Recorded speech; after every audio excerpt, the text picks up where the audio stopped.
saben.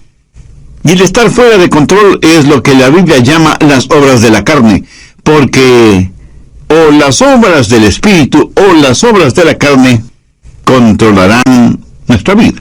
Por favor, busque Gálatas 5:19, y manifiestas son las obras de la carne. Espero que entienda que cuando la Biblia habla de las obras de la carne, no hace referencia a nuestro cuerpo físico, sino a nuestra naturaleza adámica, o sea, a nuestra naturaleza pecaminosa, que todos nosotros la heredamos desde nuestros antepasados. ¿Cuáles son las obras de la carne?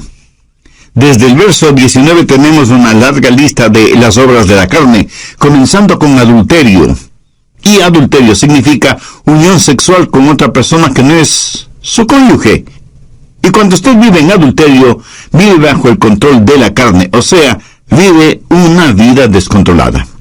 Segundo, fornicación. Y la fornicación es sencillamente cualquier actividad sexual antes del matrimonio.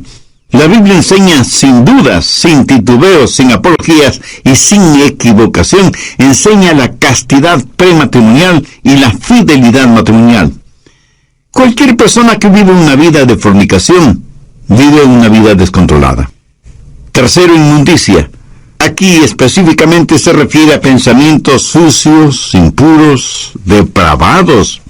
Una persona que lee o se deleita mirando pornografía o películas explícitamente sexuales o cosas por el estilo, es una persona que vive en la inmundicia de las obras de la carne, o sea que vive una vida descontrolada. Cuarto, lascivia. Aunque esa es una palabra que no se la usa frecuentemente, literalmente significa falta de control o lo que podríamos llamar sensualidad. El vivir para los sentidos. Y esto no es necesariamente sexual.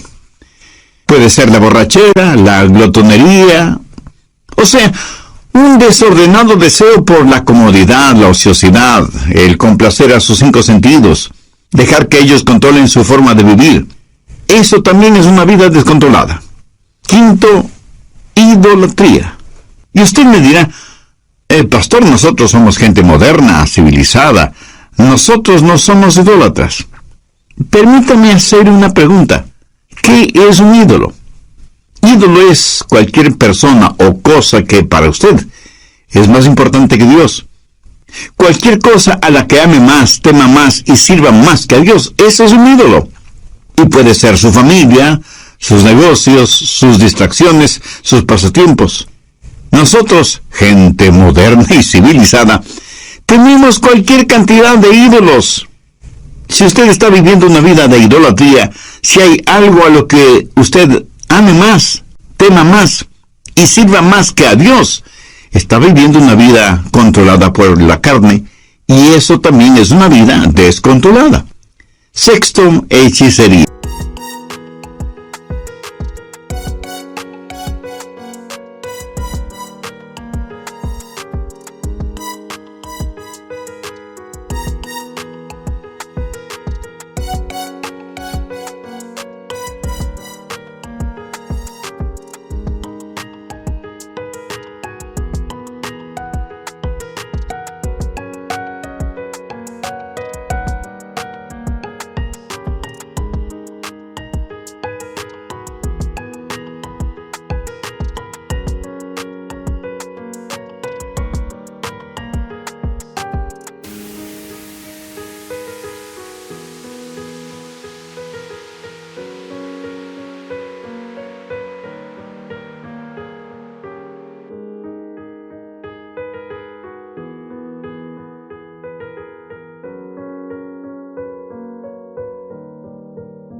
La palabra hechicería procede de la palabra griega fármacos y en realidad tiene que ver con el uso de drogas. En la actualidad se han inventado la frase drogas recreacionales, o sea, un cielo instantáneo. Lo trágico es que ese cielo instantáneo termina en un infierno eterno, hechicerías, brujerías, sortilegios, drogas, ciencias ocultas, chamanes, limpias, y todas esas cosas están entrelazadas fuertemente entre sí. El pastor David Wilkerson solía decir: no he conocido a ningún hombre seguidor y adorador de Satanás que no haya comenzado primero abriendo su mente a experiencias místicas por medio del uso de drogas. Las obras de la carne siempre guían a una vida desordenada. Sexto, enemistades. ¿Está usted guardando algún rencor o resentimiento? ¿Está llevando algún odio en su corazón? Si usted tiene alguna amargura, algún rencor contra alguien, su vida está siendo controlada por su carne y por lo tanto está fuera de control. Séptimo, pleitos. Ahora esto conlleva la idea de división, de contienda. Parece que a algunas personas les encanta el comenzar algún argumento. No se llevan bien con nadie. Son como un puercoespín. Aunque tienen buenos puntos, es casi imposible acercarse a ellos. Octavo, celos. La raíz de los celos, mi amigo, es el egoísmo. El egoísmo llevado hasta el extremo puede producir increíbles tragedias. Un fanático celoso es una formidable arma terrorista. Un fanático religioso es una aterradora arma en manos de Satanás. Noveno, iras. Estas producen un incontenible deseo de venganza, un consumidor afán de desquite. Y no importa cuán bajo tengamos que descender tanto y en cuanto podamos saciar nuestra venganza y aplacar nuestra ira. El único problema es que la venganza nunca ha traído paz a los vengadores. Décimo, contiendas. Y esto tiene que ver con personas especializadas en fraccionar un grupo humano. Una iglesia, por ejemplo. Si las cosas no se hacen a su manera, también pueden causar fisuras en un hogar, en el vecindario o en la comunidad. Décimo primero, disensiones. La palabra sedición, derivada de disensión, literalmente significa estar aparte y hace referencia a personas que forman pequeños grupitos y enclaves porque piensan que son mejores que todos los demás. A veces son precursores de cultos, logias y hermandades que son muy selectivos en cuanto a su membresía se refiere. Décimo segundo, herejías. Las herejías invariablemente están relacionadas con las doctrinas falsas y no quieren adherirse a la palabra de Dios. Personas controladas por las obras de la carne en vez de ser controladas por las obras del Espíritu. Décimo tercero, envidias. Una persona envidiosa es una persona que no está satisfecha con lo que tiene. Posee un espíritu de codicia. Carece de un espíritu de agradecimiento. Y no es que únicamente quiere más, sino que quiere tener más que todos los demás.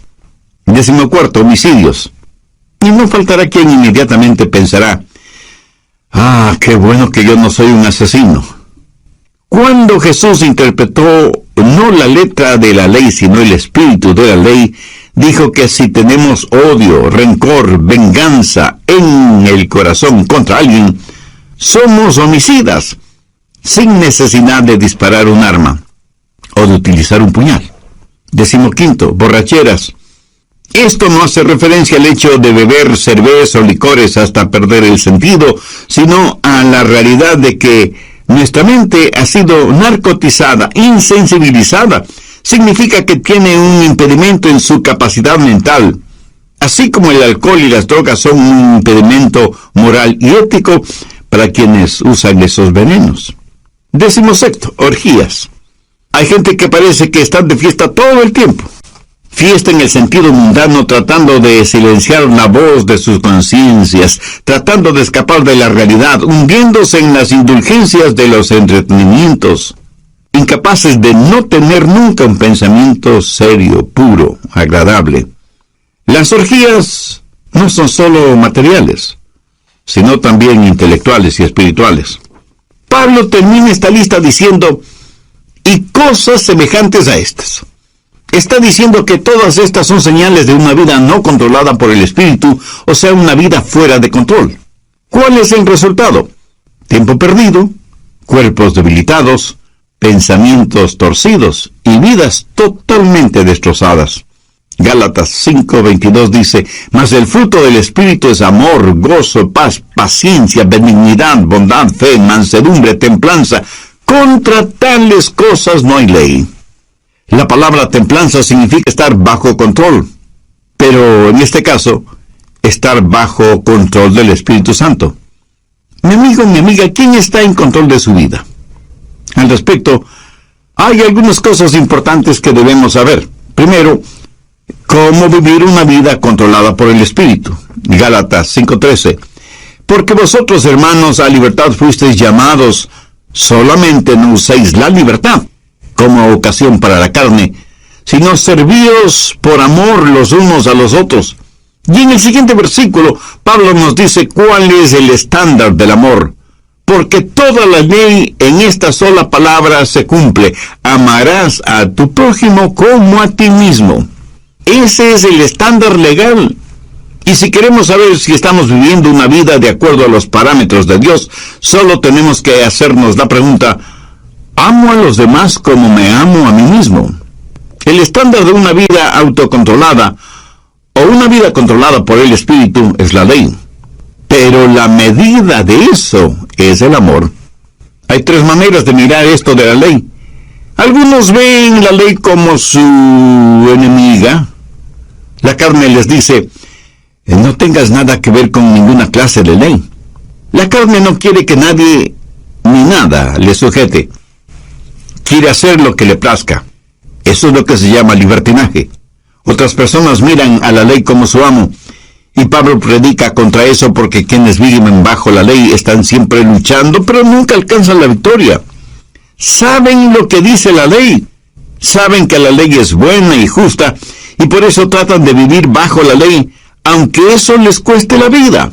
Y quienes viven de esa manera, bajo la ley, son legalistas. Recuerde que la vida cristiana no es una relación de ley, sino una relación de amor. Muchos viven vidas de negativismo y ven a la ley como su amo. Gálatas 5:1. Estad pues firmes en la libertad con que Cristo nos hizo libres, y no estéis otra vez sujetos al yugo de esclavitud. Bueno, ¿y cuál es el yugo de esclavitud? Es el del esfuerzo propio. Cuando usted ve a la ley como su amiga, eso es libertad. Y tenemos tres opciones: libertinaje, legalismo o libertad. Y la Biblia dice que hemos sido llamados a libertad y que debemos estar firmes en la libertad con que Cristo nos hizo libres. Ahora escuchen atentamente. Libertad no es hacer lo que se nos antoja. Nadie es verdaderamente libre hasta que no sepa lo que es control. Yo no sé interpretar música en ningún instrumento musical, lo cual me pone triste a mí, pero eso le alegra a muchas personas. Ahora, suponga que quiero tocar el piano y tan pronto me siento frente al piano, sé que ese piano está regulado por ciertas leyes. Y solo las personas que han aprendido esas leyes musicales son las que pueden hacer surgir melodías de ese piano. El salmista dijo, tus estatutos han sido mi canción en el día de mi peregrinaje. Cuando la Biblia dice que tenemos una vida de libertad, y esa libertad está controlada por el Espíritu, recién y solo entonces sabremos lo que es la verdadera libertad. Pero ¿cómo tener ese control, esa disciplina en nuestras vidas? No por medio del libertinaje, sino por medio de la libertad en el Espíritu.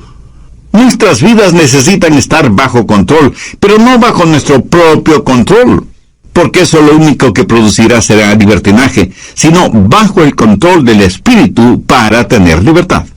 Pero aún el parámetro de la libertad no es suficiente. Necesitamos fortaleza. ¿Dónde tener la fortaleza para vivir una vida controlada por el Espíritu? Bien, veamos Gálatas 5, versos 16 y 17. Digo pues, andad en el Espíritu, y no satisfagáis los deseos de la carne, porque el deseo de la carne es contra el Espíritu, y el del Espíritu es contra la carne, y estos se oponen entre sí, para que no hagáis lo que quisierais. Verá, Parte de mi naturaleza es carnal y parte de mi naturaleza es espiritual cuando he nacido de nuevo. Y estas dos naturalezas están dentro de mí. Y lo mismo pasa en usted, ¿verdad? Y el Espíritu Santo dice a nuestro espíritu, vive para Dios y vive victoriosamente. Es una especie de guerra civil dentro de nosotros. Y por nosotros mismos no podemos tener la victoria. Entonces, ¿qué hacer? Verso 16. Andad en el Espíritu y no satisfagáis los deseos de la carne. Note que no dice satisfaced los deseos de la carne para que podáis andar en el Espíritu. Eso es legalismo. Y es el sendero por el cual caminan millones de seres humanos. Si alguna lección espiritual he aprendido y sigo aprendiendo, es que no puedo caminar en el Espíritu si lo que me interesa es complacer los deseos de la carne. La santidad no es el camino hacia Cristo. Cristo es el camino hacia la santidad. ¿Dónde conseguir esa clase de fortaleza? Gálatas 5:18. Pero si sois guiados por el Espíritu, no estáis bajo la ley. El ser guiados por el Espíritu significa que yo voluntariamente busco la guía del Espíritu porque quiero caminar voluntariamente en el Espíritu. El estándar de la ley de Dios se manifiesta en el amor, y la fortaleza para esto es si caminamos en el Espíritu. Por lo tanto, la vida controlada por el Espíritu es el caminar en el Espíritu. Y todos sabemos lo que significa caminar, ¿no es cierto? Pero pensemos sobre esto un poquito más. Primero, el empezar a caminar. Un viaje de 1 kilómetro o de miles de kilómetros empieza con un paso. Voy a caminar de aquí hasta allá. Ahora, el comenzar a caminar es un acto de mi voluntad. Pero escúcheme, la vida controlada por el Espíritu, la vida espiritual disciplinada, no se vive por el poder de la voluntad, sino que se la vive por el poder del Espíritu Santo. Pero usted debe decidir. Y yo no puedo decidir por usted. Nadie, absolutamente nadie puede decidir por usted. Es algo que solo usted puede decidir. Y puede decir, voy a vivir guiado por el Espíritu. Veamos Efesios 5:18.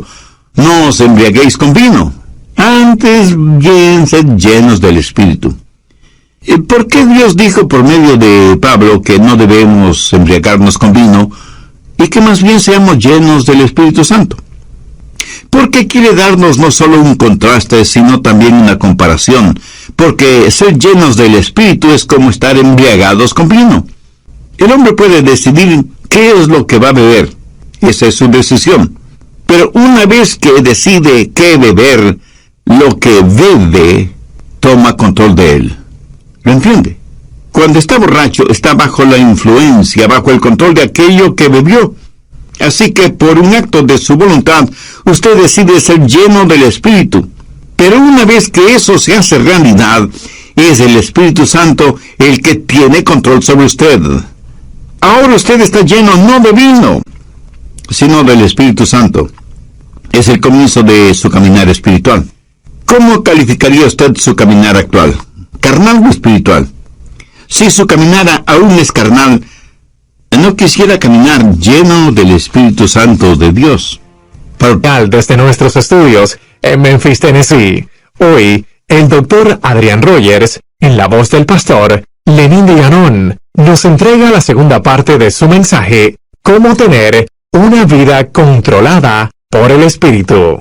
Desde el programa anterior estamos estudiando cómo tener una vida controlada por el Espíritu, teniendo como base bíblica lo que el apóstol Pablo dice en Gálatas 5, desde el verso 19 hasta el 23, y manifiestas son las obras de la carne, que son adulterio, fornicación, inmundicia, lascivia, idolatría, hechicerías, enemistades, pleitos, celos, iras, contiendas, disensiones, herejías y cosas semejantes, acerca de las cuales os amonesto, como ya os lo he dicho antes, que los que practican tales cosas no heredarán el reino de Dios.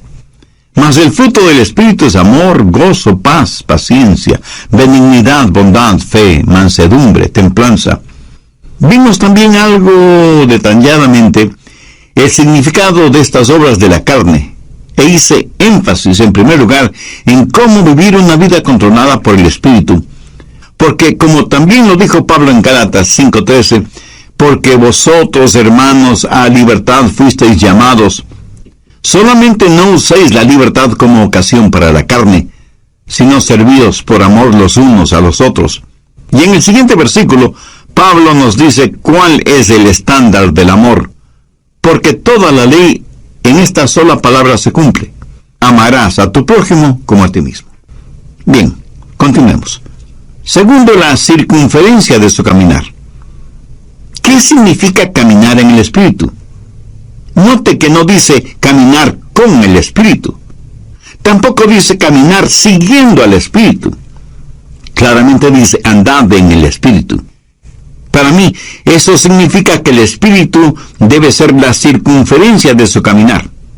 Por ejemplo, si yo le dijera a usted, camine en este edificio, significa que usted debe estar en ese edificio. El perímetro del edificio es la circunferencia dentro de la cual usted puede caminar. Si usted se sale del edificio, ya no estará en el edificio.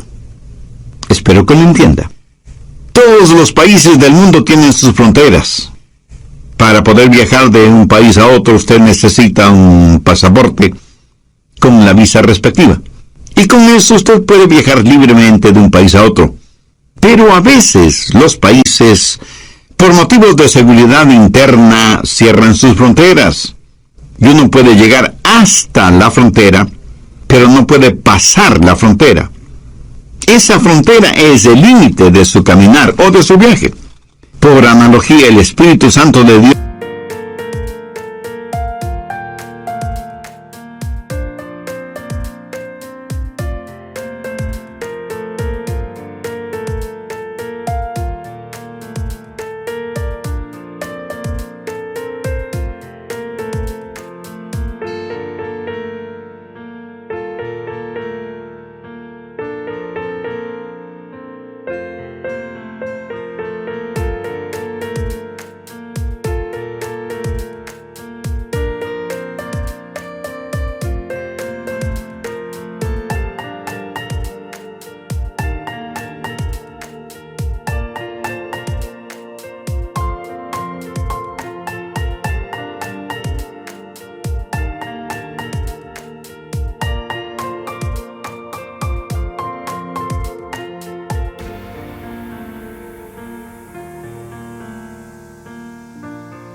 debe ser el elemento en el cual usted camina. El Espíritu debe ser el medio ambiente de su vida.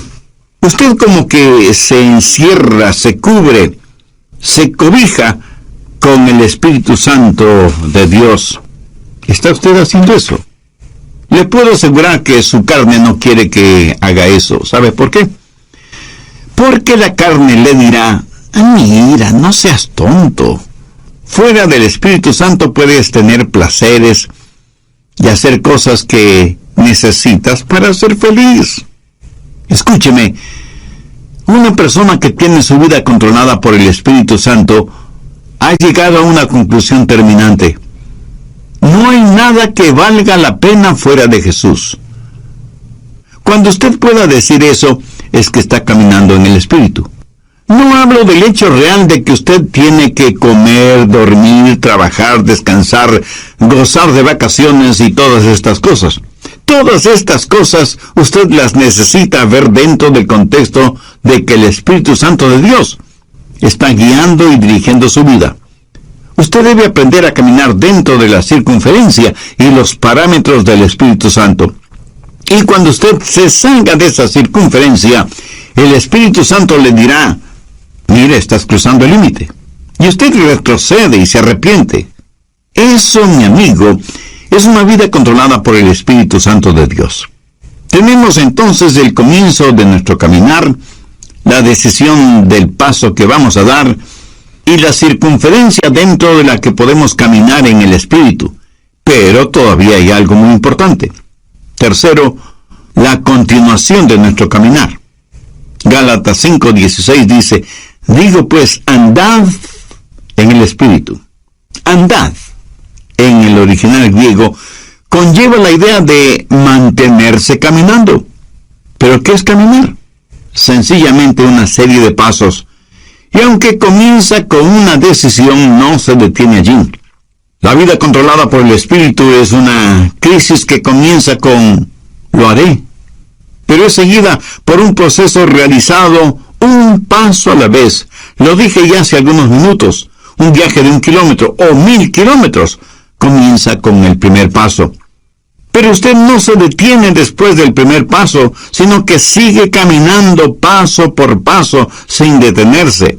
Digo, si es que usted quiere llegar a alguna parte. Dicen que muchos caminan muy aprisa para llegar a un lugar que no conocen. Y estando ahí, no saben qué hacer. Despistados. Anota el margen Colosenses 2:6. Este es un versículo clave en una vida controlada por el Espíritu.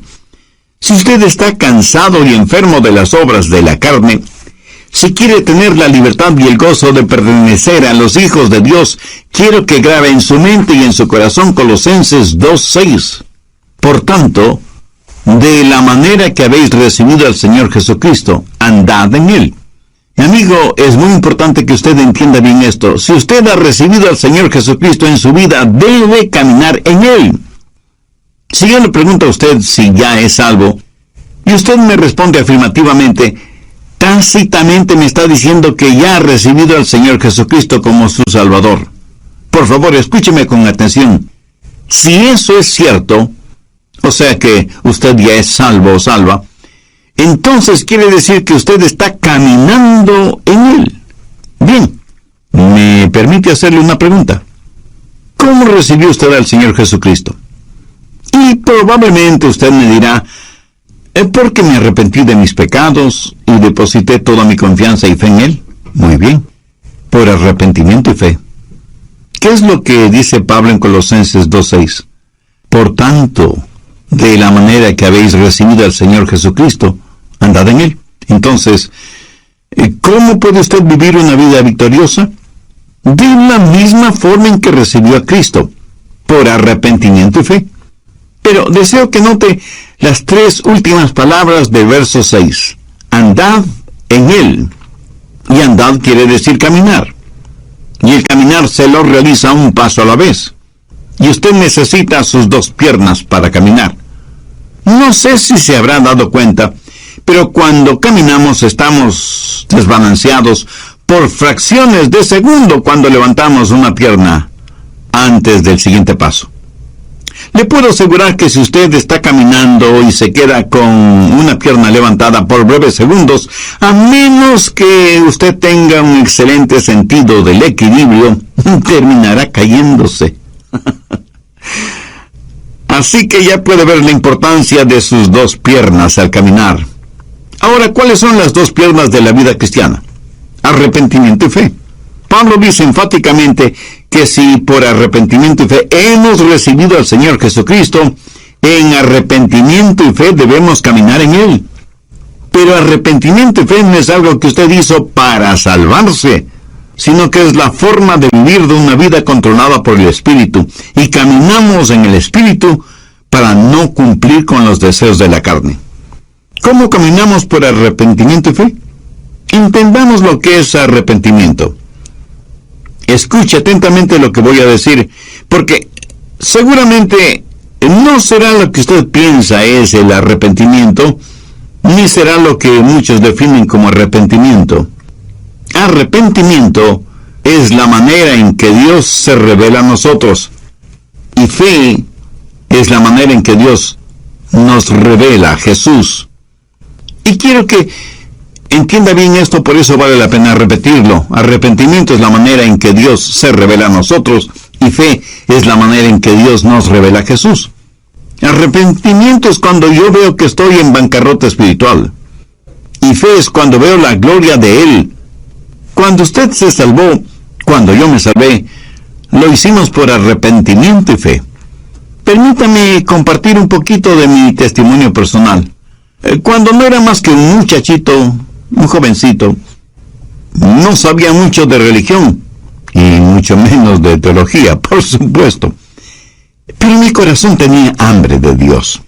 Luego escuché a un pastor predicando el mensaje de salvación, y diciendo que solo en Jesucristo podríamos ser salvos.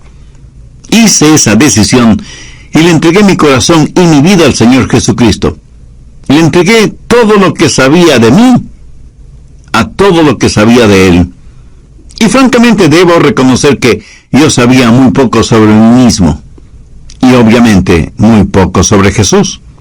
Hasta ese momento no me había dado cuenta cuán pecador era. Y muchísimo menos, cuán glorioso era Jesucristo. Por eso digo que le entregué todo lo que sabía de mí a todo lo que sabía de Él. Pero desde entonces aprendí mucho acerca de mí. Y lo que aprendí acerca de mí no era muy agradable, que digamos. Y aprendí mucho acerca de Jesús, y Él es mejor, muchísimo mejor de lo que yo pensaba que era. Y porque recibí a Cristo con arrepentimiento y fe, comencé a caminar en Él. ¿Sabe por qué? Porque cada día aprendo más sobre mí. Y mientras más aprendo sobre mí, más tengo de qué arrepentirme. Pero también aprendo más sobre Él. Y mientras más aprendo acerca de Él, más y más confío en Él. ¿Lo entiende? Arrepentimiento y fe. A lo mejor a veces usted piensa, creo que realmente no soy salvo, porque si fuera salvo, ¿por qué tengo esta gran convicción de mi pecado? Mi amigo, usted tiene esa gran convicción de su pecado precisamente porque es salvo y está aprendiendo más sobre usted y más acerca de Jesús. Esa convicción no es una señal de que no es salvo, sino más bien una señal de que usted finalmente está entendiendo el significado de una vida controlada por el Espíritu. Lo que estoy diciendo sencillamente es que hay un comienzo en nuestro caminar espiritual, así como tuvimos un comienzo en nuestro caminar físico, biológico. Debemos voluntariamente aceptar la guía del Espíritu. No vivimos por el poder de nuestra voluntad, pero entramos y aceptamos la vida cristiana por una decisión volutiva de nuestra parte. Sabemos que hay parámetros, límites circunferenciales para nuestro caminar en el Espíritu, y que nuestro caminar no se detiene, sino que continúa paso a paso. Por tanto, de la manera que habéis recibido al Señor Jesucristo, andad en Él. Arrepentimiento y fe. Dar todo lo que sé de mí a todo lo que sé de Él.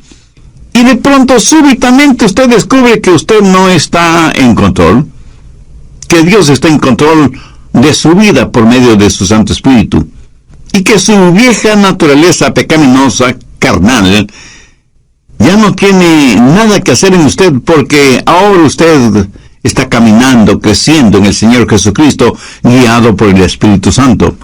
Por lo tanto, la vida controlada por el Espíritu es un caminar. Algunas personas me dicen, pastor, desde hace tantos y tantos años estoy firme en Jesús. Y yo, con todo respeto y con todo amor, simplemente les pregunto, hermana o hermano, ¿cuándo va a empezar a caminar? Está bien el estar firmes en la fe, pero para muchos parece que firmeza significa inmovilidad, en vez de significar un caminar firme.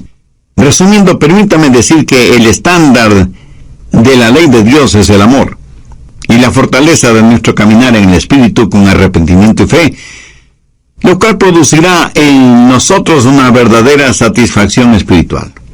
Veamos una vez más Gálatas 5, 22 y 23. Mas el fruto del Espíritu es amor, gozo, paz, paciencia, benignidad, bondad, fe, mansedumbre, templanza. Escúcheme, el diablo utilizará a sus familiares y amigos no cristianos para que le digan, tú no quieres vivir esa clase de vida, es tan aburrida. Mi amigo, esa es la única clase de vida que vale la pena vivirla. Es la única vida que produce genuina y eterna satisfacción. El apóstol la identifica como fruto, y un buen fruto es por lo general delicioso, hermoso, oloroso y satisface.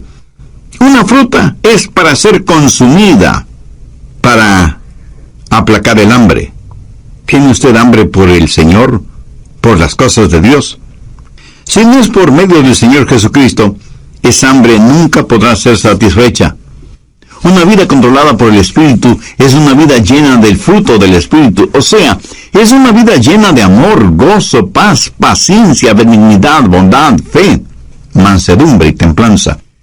La carne y el Espíritu están luchando en usted ahora mismo. El resultado depende de usted. Si usted dice, voy a vivir una vida de libertinaje y ver la ley de Dios como mi enemiga, no voy a vivir una vida de legalismo y tener la ley como mi amo. Si dice eso, le estará dando la victoria a la carne. Pero si dice, voy a tener a la ley como mi amiga, voy a vivir una vida de verdadera libertad, voy a buscar la fortaleza del Espíritu Santo y buscar voluntariamente la guía del Espíritu Santo y dejar que Él marque los parámetros normativos de mi vida y que me ayude a encontrar todo en Jesucristo, voy a caminar un paso a la vez en arrepentimiento y fe. Si usted dice eso, Dios le dará libertad. La libertad con que Jesucristo quiere hacerle libre.